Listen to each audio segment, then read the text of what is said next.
할렐루야. 네, 오늘 송년 자선음악회로 함께 모였습니다. 특별히 예수님의 탄생을 기다리는 이 아름다운 성탄절기에 이렇게 이웃을 생각하면서 우리가 함께 음악을 통해서 사랑을 나누는 그런 일은 대단히 의미 있는 일이라고 여겨집니다. 왜 특별히 크리스마스가 다가오면은 이렇게 어려운 사람들을 돕는 일을 하자고 그럴까요? 그것은 예수님께서 이 땅에 가장 낮은 곳에 오셨고 어려운 사람들과 함께 하셨어요.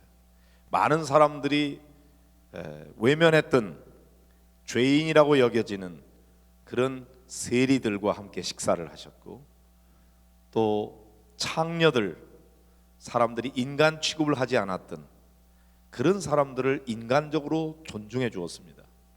그래서 어떻게 보면 기득권을 가지고 있는 권력을 가진 사람들에게는 예수님의 행동은 대단히 거북하고 불편한 일이었지만, 그러나 가난하고 병들고 소외된 사람들에게는 예수님이 희망이었습니다. 왜냐하면 그들과 함께 했기 때문이죠. 그래서 예수님의 탄생 자체가 그런 삶을 위해서 이 땅에 오시는 것이기 때문에 그분의 삶의 모습을 담기 위해서 우리가 성탄절이 다가오면 유난히 이웃에 대해서 관심을 갖게 되는 거죠. 그런데 세상은 너무나 다양해요. 정말 세상의 특징은 다양하다는 데 있지 않을까 생각합니다. 다양하다는 것이 많은 갈등을 일으키는 원인이 됩니다. 왜냐하면 다양하다는 그 자체를 그대로 인정해주고 수용해줘야 되는데, 나같지 않으면 틀렸다고 생각하는 선입견을 가지기 때문에, 그래서 언제나 나만 옳고 다른 사람은 틀려고, 이런 오해, 갈등이 많이 생기는 것이죠. 이것을 해소하기 위해서 우리가 해결해야 되는 것이 소통입니다. 서로 내 입장에서만 생각하면은 오해될 수 있는 부분인데, 서로 잘 소통을 하면은 내가 이런 면에서 오해했구나, 그리고 이해할 수 있는 비결이 소통에 있는 거죠. 그런데 요즘에 소통이 너무 안 되는 것 같아요. 불통이에요, 불통. 계속 자기 주장만 하는 거예요, 끝까지. 그리고 자기 입장에서만 보는 거죠. 그래서 참 지혜는 역지사지가 아닐까 생각해요. 입장을 바꿔놓고 생각해보면 이해가 되거든요. 근데 내 입장에서만 생각하면 언제나 저 사람이 틀렸고 나만 옳다고 생각하니까 갈등은 극대화되는 거죠. 요즘 우리 사회는 초갈등 사회라 그래요. 왜 그러냐? 소통이 안 되는 거죠. 그래서 우리가 어떻게든지 소통하는 그런 사회를 만들기 위해서 여러 가지 이제 많은 도구들이 있지 않습니까? SNS 같은 경우도 그런 면에서는 대단히 소통을 위해서 좋은 도구인데, 참 이게 그런 도구들이 발달되면서 소통이 더 잘 될 것 같은데 더 안 되는 것 같아요. 더 안 돼. 심지어는 안방에 엄마가 있고 거실에 딸이 있는데 나와서 얘기하면 되잖아요. 그런데 카톡을 하거든요. 네? 만나서 얘기를 안 하고 그걸로 주고받는 거예요. 어르신들은 거의 동시간에 전화를 해서 통화를 해야 소통이 되는데, 젊은 사람들은 그렇지 않아요. 자기 원하는 때 그냥 카톡 넣어놔요. 그럼 그 사람이 원하는 때 받아가지고 대답해요. 그래서 동시간에 막 이루어지는 것이 아니라 그렇게 되는 이런 사회 속에 소통은 점점 안 되고 있습니다. 우리가 성경에 보니까 구원받은 성도들이 어떻게 살아야 되는가 하는 삶의 내용의 첫 번째가 로마서 12장이거든요. 로마서 1장부터 11장까지는 어떻게 죄인이 구원받을 수 있는가 하는 구원의 도리에 대한 내용이 기록되어 있고, 12장부터는 구원받은 성도의 새로운 삶에 대해서 나오고 있는데, 그 중에 한 가지 오늘 15절에 보면은 즐거워하는 자와 함께 즐거워하고 우는 자와 함께 울라, 이렇게 말씀하십니다. 공감해야 된다는 거죠. 공감적 소통, 그것이 갈등을 해소하고 우리가 서로를 이해하면서 함께 가는 공동체를 만드는 데 얼마나 중요한지. 그런데 이 갈등 사회에서는 남이야, 배가 고파서 굶든지 추워서 떨든지 나하고 상관없어, 나만 따뜻하면 돼요, 나만 배부르면 돼요. 완전히 이기적인 그런 생각이고, 그런 것이 우리 사회를 점점 더 어렵게 만들고 있는 거죠. 예수님께서 만드시고자 했던 하나님이 다스리는 세상은 하나님의 나라, 하나님의 통치가 이루어지는 나라인데, 그것은 서로 함께 즐거워하고 함께 울 수 있는 그런 공동체를 이루는 데 있었습니다. 우리는 자꾸만 어떤 그 높은 지위에 오르고 떵떵거리면서 살고 풍요로운 삶을 살고 이런 것을 자꾸 중요한 가치로 여기고, 내가 그것만 이루면 남이 어땠든지 별로 상관하지 않으려고 하는 아주 잘못된 가치관에 오염되어 있습니다. 그러나 우리 그리스도인들은 그게 더 중요한 게 아니고 얼마나 우리와 함께 할 수 있느냐. 즐거워하는 자와 함께 즐거워하고 우는 자와 함께 울 수 있는 그런 공감하는 마음을 더 많이 길러야 돼요. 예수님께서는 우리와 늘 함께 하십니다. 임마누엘, 하나님이 우리와 함께 하신다. God is with us. 그게 예수님의 다른 별명이에요. 언제나 우리와 함께 계시는 거예요. 우리가 어디에 있든지 무엇을 하든지 주님은 우리와 늘 함께 계시는데, 주님이 우리하고 영원히 함께 하시기 위해서 승천하시고 보혜사 성령을 우리에게 보내주신다고 그러죠. 그러니까 어디에 있든지 주님은 우리와 같이 계신다고 말씀하십니다. 지금 이 자리에도 주님이 우리와 함께 계십니다. 단순히 함께 계시는 것이 아니라 우리의 사정을 아시고 우리를 불쌍히 여기시고 우리를 도와주시고 우리를 위로해 주시고 또 상담해 주시고 우리와 함께 아파하시는 것이죠.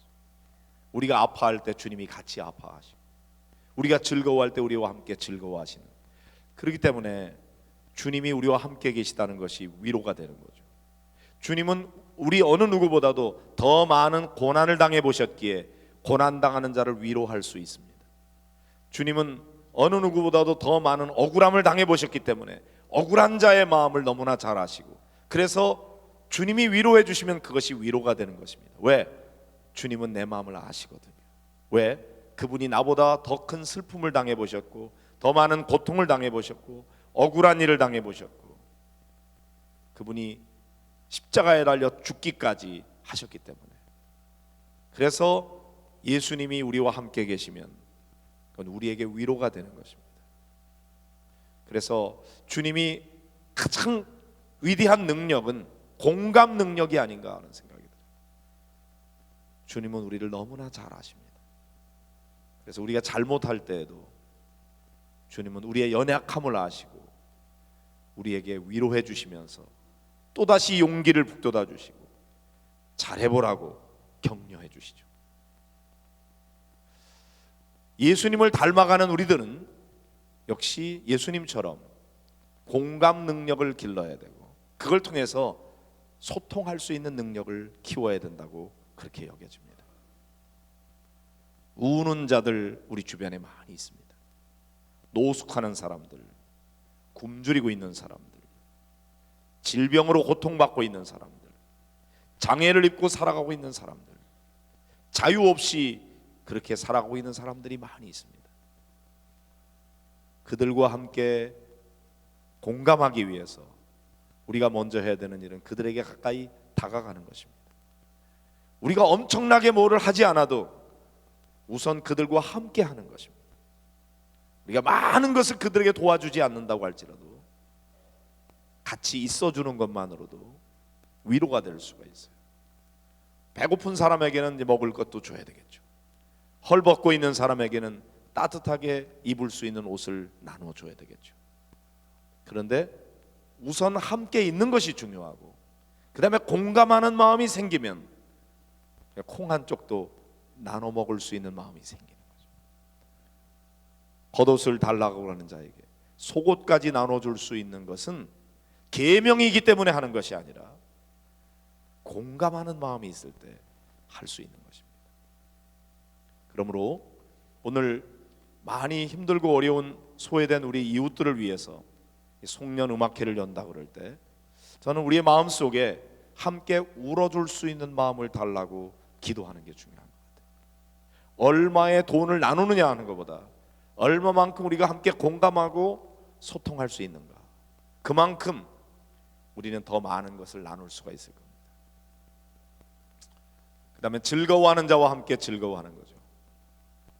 뭐가 더 쉬울까요? 우는 자와 함께 우는 게 힘든가요? 즐거워하는 자와 함께 즐거워하는 게 힘든가요? 경우에 따라서 다르겠죠. 근데 생각해 보면은 즐거워하는 자와 함께 즐거워하는 거, 그게 뭐가 어려워?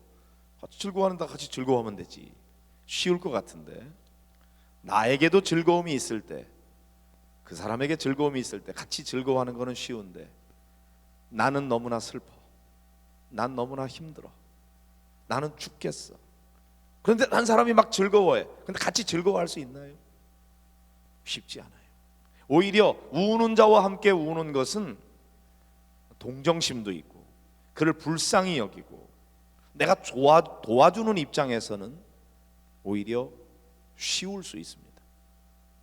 그런데 우리 아이는 대학에 떨어졌는데 저 집 아이는 서울대에 들어갔대, 수석했대. 같이 즐거워할 수 있을까요? 그 집 아이는 하버드에 들어갔대, 거기 장학금 받는데, 그러면 정말로 즐거워할 수 있을까요? 내 아이도 잘 됐을 때, 아니 내 아이가 더 잘 됐을 때 그 집 아이가 잘 된 것에 대해서는 즐거워하기가 쉬워요. 근데 나보다 그 아이가 더 잘 됐어, 우리 아이는 너무나 잘못됐어, 근데도 함께 즐거워할 수 있을까요? 쉽지 않은 겁니다. 공감이 어려운 이유는 그거는 그냥 내 중심으로 하게 되기 때문에 어려운 거예요. 공감 자체도. 우리 주님께서 바울 사도를 통해서 우리에게 주시는 말씀 가운데 구원받은 성도는 어떻게 살아야 되느냐, 제일 처음에는 예배에 대한 말씀을 하셨고요. 여기 12장에 오늘 15절에만 국한돼서 보면은 즐거워하는 자와 함께 즐거워하라. 쉬운 일 같지만 쉽지 않아요. 내 의지만 가지고 할 수 있는 게 아니에요. 주님의 마음으로 같이 즐거워할 수 있어요. 그리고 우는 자가 있을 때 그냥 동정하는 마음이 아니라 그와 같이 공감하는 마음으로 같이 울어줄 수 있는 그런 사람이 있으면 어쩌면 엄청나게 도와주지 않아도 큰 위로가 될 수 있을지 모릅니다. 그래서 어느 작가의 일화 가운데 그런 게 있어요.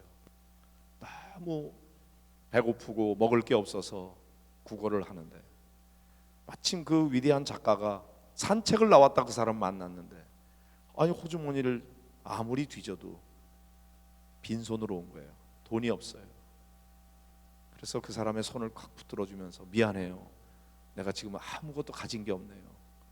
그리고 그의 손을 붙들고 위로해 주었는데 그 사람이 뭐라 그러냐면, 아니에요, 돈을 주지 않았어도 당신이 진심으로 내 마음을 어루만져 주고 내 손을 붙잡아 준 것만으로 충분해요.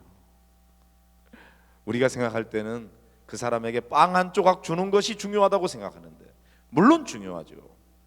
그러나 그보다 우선되는 것은 공감하는 마음인 거죠. 함께 그 더러운 손이라도 붙잡아 줄 수 있고 그 차가운 손, 내 따뜻한 손으로 만져줄 수 있으면, 실제로 내 배, 고픈 배를 채우기 위해서 빵 한 조각 내 입에 들어간 건 없지만 충분히 귀한 사랑을 받은 것으로 고마워할 수 있는 겁니다. 우리는 그런 면에서 누구 어려운 사람을 돕는다 그럴 때 너무 위에서 아래 내려다보는 마음으로 그렇게 던져주는 그런 도움이 아니라 같이 낮아져서 예수님처럼 그래서 함께 하는 거죠. 그때 가장 좋은 도움이 되지 않겠나. 키엘케고르라고 하는 실존주의 철학자 책에 보면은 예수님에 대한 그런 이야기를 비유로 그렇게 하는 게 있어요. 어떤 한 나라에 왕자가 있었는데 국가에 많은 가난하고 어려운 사람들 어떻게 살아가는지 소위 말하는 민정시찰을 나갔는데 거지꼴로 나간 거죠. 왕자처럼 하면은 수행원들 막 있고, 그럼 사람들이 다 거리감을 느끼고 진짜 진면목을 볼 수 없으니까 거지꼴로 하고, 그리고 다니다가 아주 가난한 집안의 한 처자를 사랑하게 됐어요. 돌아와 가지고 상사병에 걸렸어요. 어떻게 하면 좋으냐. 아주 중요한 지혜 있는 사람들하고 같이 회의를 했는데, 아니 뭐 걱정입니까? 그냥 잡아들여 그러면 되지. 왕권을 가지고 잡아올 수는 있죠. 그러나 그것 가지고 그 여인의 사랑을 받을 수는 없는 거죠. 그럼 어떻게 해요? 왕자가 딱 가서 내가 당신 사랑합니다 그렇게 하면 되지. 그러면 그 여인이 놀래 자빠져서 그분이 이 나라의 왕자인 줄 알면 어떻게 그 사랑을 받아주겠는가. 그럼 어떻게 하느냐? 비결은 한 가지. 처음에 민정시찰 나갔을 때처럼 거짓골로 그에게 다가가는 거죠. 그리고 그에게 사랑을 고백하는 거죠. 그때 그 여인의 사랑을 받을 수 있다. 예수님이 이 땅에 오신 것은 하나님의 아들의 그 영광스러운 모습으로 이 땅에 와서는 우리가 감히 그분을 받을 수가 없어요.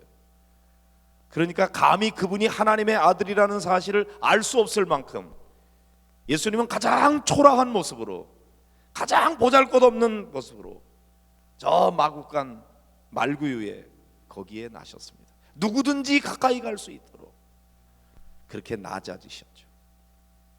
그래서 모든 사람들과 소통할 수 있게 낮아지고, 그것이 성육신, 인카네이션의 중요한 의미라는 거죠. 이 성탄을 기다리는 이 절기에 우리가 얼마만큼 예수님 때문에 내가 기뻐하고 즐거워하고 행복해지느냐 하는 것보다 더 중요한 것은 예수님처럼 우리도 얼마나 더 낮아질 수 있는가. 지금 남몰래 눈물 흘리고 한숨 짓고 있는 사람들, 누군가 그에게 가까이 다가갈 수 있고 그 손 잡아줄 수 있고 그에게 사랑을 고백할 수 있는 그런 마음을 가지면 주님께서 기뻐하시지 않겠는가.